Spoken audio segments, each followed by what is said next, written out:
and welcome to our channel. My name is Linh Podetti, Jennifer Ko, Jacqui Ashley, and welcome to Rise and and Shine. Now, if you're an Asian woman and you want to achieve success and fulfillment, don't forget to subscribe and press the bell button because we release videos every single week.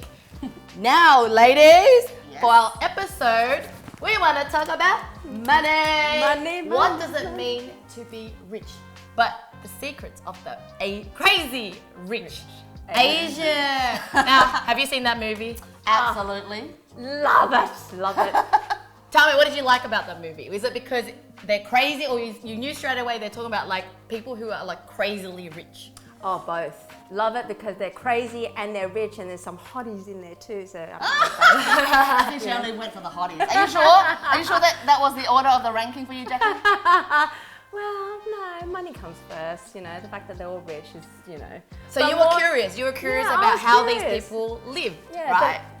How about yourself? What made you drawn to that movie? I think, okay, first of all, for me, it was the first time that I've seen Asian represented on screen. So for me, that was really important for a long time. I mean, the last time I've seen something of that caliber was the Joy Luck Club, which I really, really love too.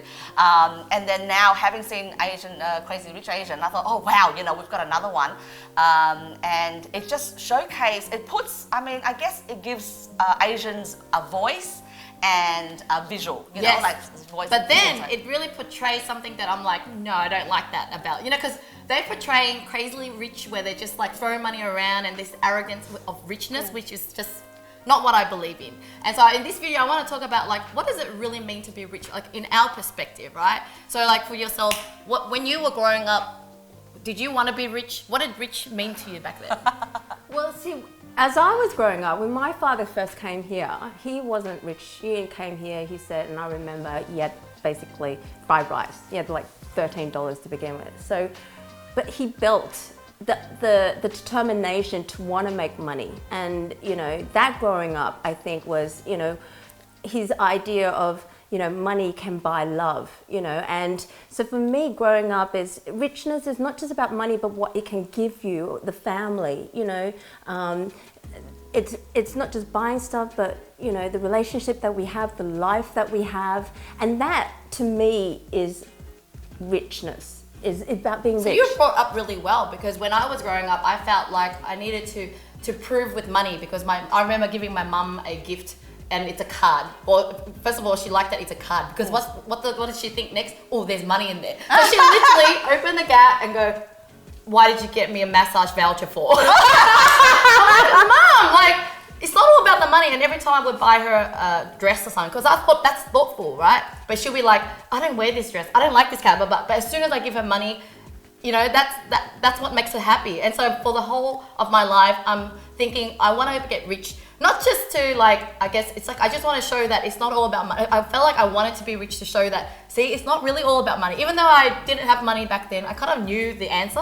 I was like, I want to show you it's not all about the money. And when you have money, you still could enjoy other parts of life. How about yourself? I think for me, it's really funny because when I was growing up and, you know, whenever I ask my mom, when they say this, like Christmas or, you know, or Mother's Day or things like that, I would say, oh, Mom, what would you like?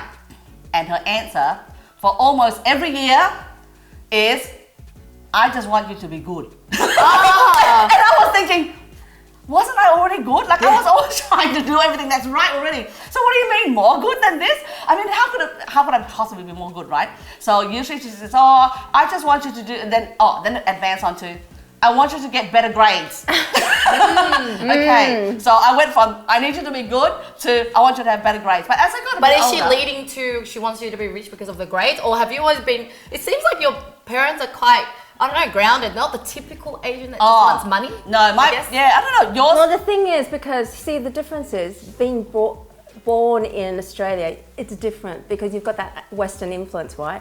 And what your parents want to be, my father, when he came, he really wanted to immerse himself in the Australian culture. So everything was about being Australian, even talking to us, he only spoke to us in English. So his values and there, I think, changed as soon as he came here. Whereas I came fresh in 1992. Yeah. So my parents came and we were kind of fresh, like we're very Asian mentality.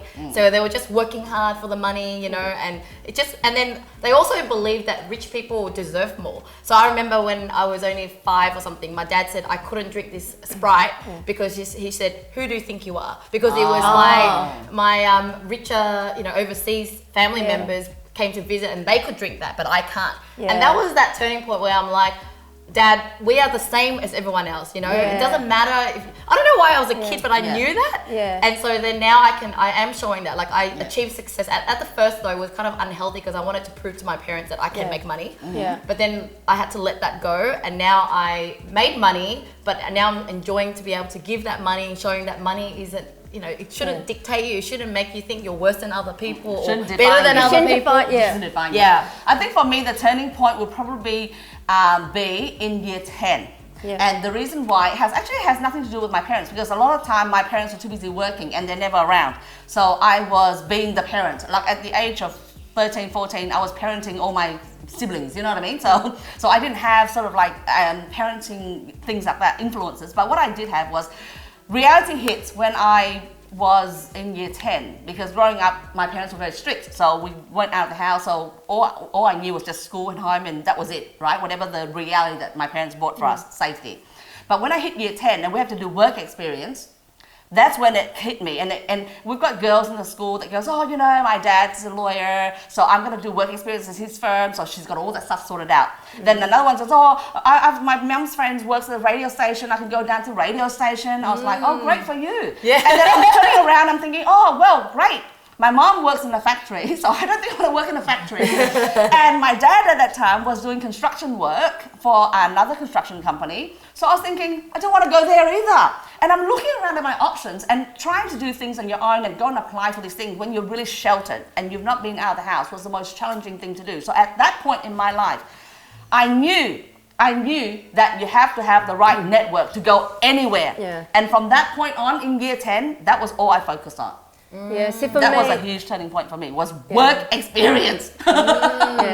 For me, it was when watching my parents when they were young, because they came here, they didn't have, my father definitely came here with not much, and they worked 16 hours days, like in a hamburger shop, 16 hours days. So that for me was work really hard to make the living, and they made money to provide for us. So, and that's something that I've always been motivated to, is to make money so I could look after my parents, look after my children, you know, that I think. And that's what I appreciate about our Asian parents. They know how to work hard. They instill it in us, except that we're smarter this time. We're like, we're going to work hard like you, but we're going to know how to enjoy ourselves as well. And that's what you call a rich life. Because what's the point of having all this money but no time to enjoy it? I remember I've never had a weekend. It was every single day they were working, sewing, and because they work for themselves, every time they get more work, it means more money. But what's the point of money if you can't enjoy your life?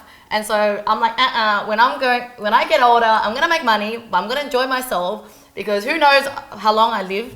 And so that's what I would call the definition of rich. But yeah, the interesting thing here is this. I find that even with my parents, as they got older, and my dad, this was my dad's wish. He says, when he came over in 77, he took like 3 months or 4 months of Social Security money. They gave you Social Security money when he came over.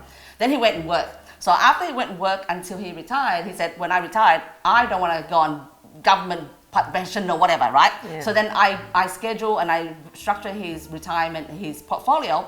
But this is what I realized. Even they have money, but they still have that living standard of like when they were like struggling, you know, like they still don't go and spend their money. I said, why don't you go and spend your money? Why? But I don't need to spend that money. Yeah, but you have that money. But why would I need to spend that money? It's like their mentality hasn't caught up to the reality of their situation. I mean, we don't encourage you to go and splurge crazy, but enjoy a bit. Correct. No, our parents are always so frugal, and it's like, you're forgetting the point. But they've been frugal all those years. And it depends what they are frugal on as well. And I bet they say, when I have money, I'm going going to do this and that. But when they do, they don't. They don't, right? correct. Yes, yes. Or Yes. there's certain things they might splurge out, and there's certain things they're very frugal on, like 20 cents or $1, or like, you know, Yeah. no, I won't, you know. So back to the Crazy Rich Asian, right? The way they portray is like all glamorous and poshy, and in a way, sometimes they portray these rich people as this arrogant thing. Attitude, And arrogant yeah, attitude. overall, I feel like the secret of the Crazy Rich Asian is how to live a crazy life, like fun, crazy.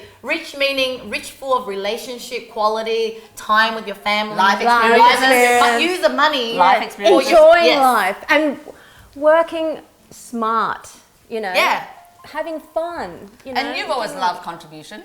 Yes, Yeah, exactly. still I mean, contributing. it's even more fun giving money, and I think that's the other thing. Our parents think that they have to hoard everything, No. you know, and they don't realize the more you give, the more you, you know, you'll receive from the universe. But yeah, what is your final definition of rich? You know what? My final definition of richness is just really rich in life. You know, it's not just about money. Actually, in fact, you will attract money when you feel that richness in your life in any aspects, you know, with your family, with your life, and how you treat yourself and track that, you know, richness. So I think money comes from actually your perception of life being rich. You know? For me, rich means I do what I want, when I want, with whom I want, whenever I want, wherever I want. That's it. Yeah, Choice, and freedom of choice. That's 100%. richness. And Yeah, my great. definition of rich is that too, having that freedom to do what I want. Yeah. And you actually don't need a lot. You don't have to be mega rich or No. that crazy rich like they shown in the movie to have a great life. Yeah. Because yeah, I mean we already can do that, like with a very minimal. Well, yeah, you think that you need like hundreds of millions of No, dollars, but you don't. you You don't. might need a few millions. Yes, I feel a million is a good start. I feel millions a good But come on, start. nowadays you can't afford a million. Yeah, in Sydney, to buy a house, you already need $1 million. You need a couple So of a millionaire is $1 million. not a big, big it's not thing out of anymore. reach anymore. But unless you change your mindset, even if you have 10 million, you won't enjoy it. You still work hard and you don't have that. So that's it, guys. That's a wrap up of what we believe rich means. Remember to subscribe and press the bell button. And it's Linh Podetti again. Jennifer KO. Jacqui Ashley. And see you next time on Rise and Shine.